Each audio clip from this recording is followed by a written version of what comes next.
Bayangkan, di bawah langit Karibia yang tampak tenang, sebuah badai besar sedang terbentuk. Bukan badai alam, bukan juga bencana yang bisa diprediksi oleh satelit cuaca, tetapi badai politik dan militer yang berpotensi mengguncang tatanan dunia. Di sebuah negara yang selama bertahun-tahun dikepung sanksi dan dipandang rendah oleh Barat, seorang pemimpin berdiri tegak, menatap ke arah utara dengan keyakinan yang jarang dimiliki siapapun yang berada di bawah tekanan Amerika Serikat. Namanya Nicolas Maduro. Di saat Washington mengancam akan menginvasi Venezuela, dunia menduga Caracas akan runtuh, rakyatnya akan menyerah, dan rezimnya akan bertekuk lutut di hadapan tekanan ekonomi dan diplomatik. Namun yang terjadi justru sebaliknya. Dari reruntuhan krisis, muncul sebuah keberanian baru. Sebuah perlawanan yang tidak hanya menantang Amerika Serikat, tapi juga menandai lahirnya poros baru kekuatan dunia. Maduro tidak lagi berdiri sendirian.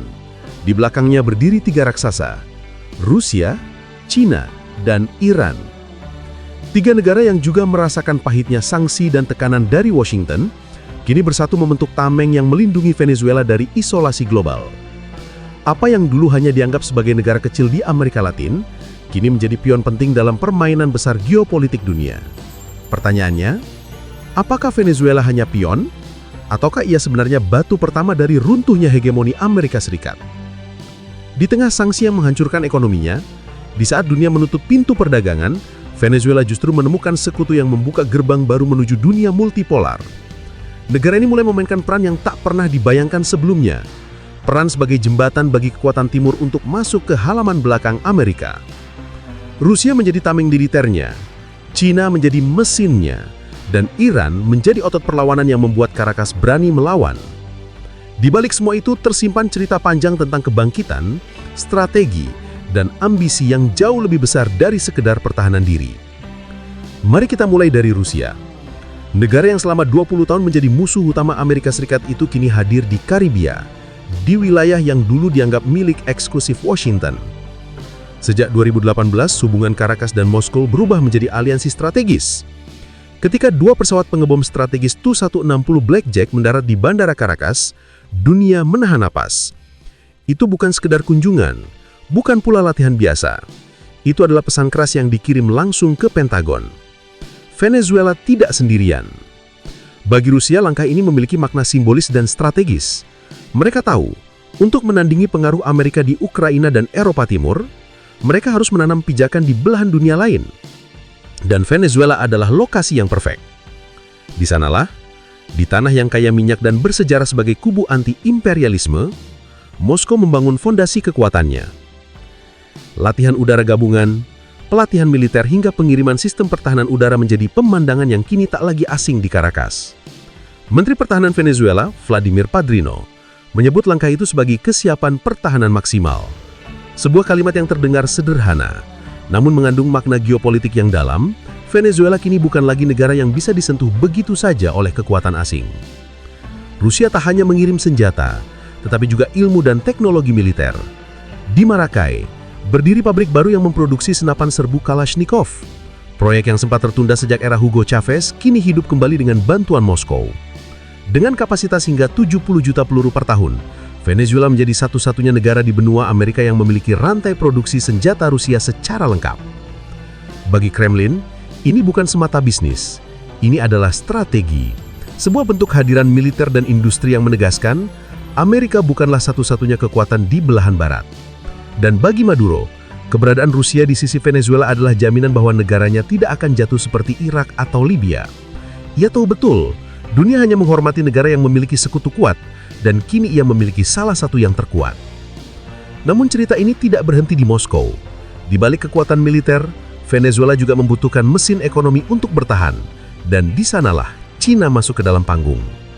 China melihat Venezuela bukan hanya sebagai mitra dagang, tetapi sebagai bagian dari strategi globalnya untuk menantang dominasi dolar Amerika Serikat. Di tengah embargo dan sanksi, Beijing hadir sebagai penyelamat ekonomi yang menghidupkan kembali infrastruktur Venezuela.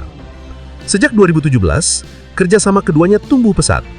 China menjadi pembeli utama minyak Venezuela yang disangsi oleh Washington, sekaligus investor terbesar dalam proyek strategis di negeri itu. Pembangunan jaringan listrik, sistem metro hingga proyek energi baru berbasis thorium Semua itu lahir dari modal dan teknologi Cina. Beijing bahkan meluncurkan satelit komunikasi Venasat-1, menjadikan Venezuela satu-satunya negara di Amerika Selatan yang memiliki satelit buatan Tiongkok untuk keperluan sipil dan militer. Sebuah simbol yang memperlihatkan bagaimana kekuatan Timur kini menembus langit Amerika Latin. Pada April 2025, Wakil Presiden Venezuela Delcy Rodriguez bertemu dengan Duta Besar Cina Lan Hu di Caracas. Pertemuan itu menjadi tonggak baru. Cina tidak hanya berbicara tentang investasi, tetapi tentang aliansi jangka panjang yang mencakup energi, teknologi, dan keamanan ekonomi. Dalam diam, mereka sedang membangun sistem dunia baru yang tidak lagi bergantung pada dolar. Data menunjukkan ekspor minyak Venezuela ke Cina melonjak drastis, hingga 500.000 barel per hari, tertinggi sejak 2023.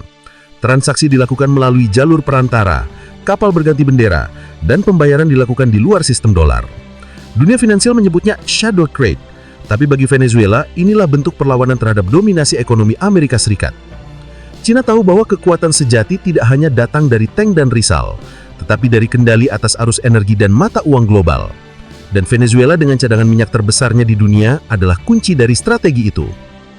Namun yang membuat aliansi ini lebih dalam adalah aspek kemanusiaannya. Ketika Washington memblokir bantuan kemanusiaan yang datang melalui Kolombia, justru pesawat kargo China yang mendarat di Caracas membawa lebih dari 70 ton bantuan medis, obat-obatan, alat kesehatan, hingga vaksin. Bagi rakyat Venezuela, itu bukan sekadar bantuan. Itu adalah bukti nyata siapa yang benar-benar berdiri di sisi mereka. Dalam pandangan banyak orang, Beijing bukan hanya mitra ekonomi, tapi penyelamat di masa gelap embargo. Lalu, di balik semua kekuatan militer dan ekonomi, ada satu kekuatan lain yang berperan sebagai penggerak ideologi perlawanan, Iran. Hubungan Caracas dan Teheran bukan hubungan baru. Sejak era Hugo Chavez, kedua negara ini telah saling mendukung di bawah bendera anti-imperialisme. Di masa lalu, Iran membantu Venezuela mengembangkan industri drone militer. Dari proyek awal drone Mohajir 2, lahirlah Arpia 001. Drone pertama buatan Venezuela. Ketika Maduro naik menggantikan Chavez, kerjasama ini tidak berhenti, justru semakin erat. Tahun 2022, ia dan Presiden Iran, Ibrahim Raisi, menandatangani perjanjian kerjasama selama 20 tahun, mencakup minyak, petrokimia, militer, dan ekonomi. Iran kemudian mengirim 5 kapal tanker berisi lebih dari 1,5 juta barel bahan bakar, dikawal langsung oleh Angkatan Laut Venezuela. Dunia menyaksikan dengan terpijut, ini bukan lagi diplomasi tertutup. Ini adalah pernyataan terbuka. Dua negara yang dijatuhi sanksi kini berani menantang hegemoni Amerika secara frontal. Iran juga membantu Venezuela mengatasi kelangkaan bahan bakar, memperbaiki kilang minyak, dan membangun jaringan apotek serta peralatan medis. Dalam dunia yang dikunci oleh embargo, Teheran membuka pintu yang tertutup. Laporan militer bahkan menyebut Iran telah menyalurkan rudal jelajah Nasir dengan jangkauan 90 km, kini dipasang di kapal cepat Venezuela, siap menghadapi ancaman Amerika Serikat di Laut Karibia. Juli 2022, Venezuela memamerkan 2 drone baru, ANSU-100 dan ANSU-200, hasil evolusi dari teknologi Mohajir Iran. ANSU-100 mampu membawa bom berpemandu, sementara ANSU-200 mengadopsi desain siluman sayap terbang yang sulit dilacak radar Amerika. Dengan arsenal ini, Venezuela menjadi negara pertama di Amerika Latin yang memiliki drone kamikaze siap tempur. Namun kerjasama dengan Iran bukan hanya soal teknologi, melainkan juga ideologi. Keduanya sama-sama menolak tunduk pada sistem global berbasis dolar. Di balik setiap tanker yang dikirim, di balik setiap drone yang diluncurkan, tersimpan pesan yang sama. Dunia multipolar sedang dibangun, dan itu dimulai bukan dari Moskow, bukan dari Beijing, tapi dari jantung Amerika Latin sendiri. Tahun 2024, pidato Senator Amerika Serikat Jim Risch di Kongres memperlihatkan sesuatu yang tak biasa. Dengan nada marah, ia memperingatkan bahwa doktrin Monroe, prinsip sejak tahun 1823 yang menyebut Amerika Latin sebagai halaman belakang Amerika Serikat, kini goyah. Rusia, China dan Iran telah menanamkan pengaruh mereka di wilayah yang dulu dianggap milik eksklusif Washington. Ketiganya bukan sekadar sekutu politik Venezuela, tetapi poros baru dunia yang menantang tatanan lama. Rusia memperluas pengaruh militernya di kawasan dengan menempatkan kapal perang dan sistem resel di Nicaragua dan Venezuela. China bergerak lebih halus, mengamankan pasokan energi, membangun pelabuhan laut dalam, dan memperkuat diplomasi ekonomi.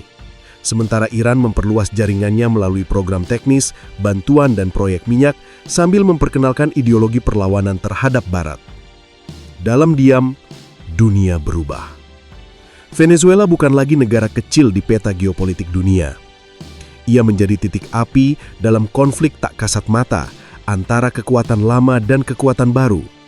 Sebuah konflik yang tidak lagi diukur dari jumlah senjata, tetapi dari siapa yang mampu menentukan arah dunia. Bagi Washington, kebangkitan Venezuela bersama Blok Timur adalah sinyal bahaya. Di saat Amerika sibuk di Eropa dan Timur Tengah, Karibia kini menjadi front baru yang tak bisa diabaikan. Setiap latihan militer, setiap pengiriman senjata, setiap kapal tanker yang berlayar ke Caracas, semuanya adalah bagian dari pesan besar. Dunia tidak lagi satu kutub. Maduro tahu negaranya kini berada di garis depan perang dingin gaya baru. Tapi ia juga tahu, dalam dunia multipolar, setiap langkahnya bisa mengubah peta kekuasaan global. Dengan dukungan Rusia, China, dan Iran, ia berhasil mengubah citra Venezuela dari negara korban menjadi negara pemain. Dari yang dulu dikepung, kini justru menjadi pusat perlawanan. Namun, di balik kekuatan baru ini, muncul pula risiko besar.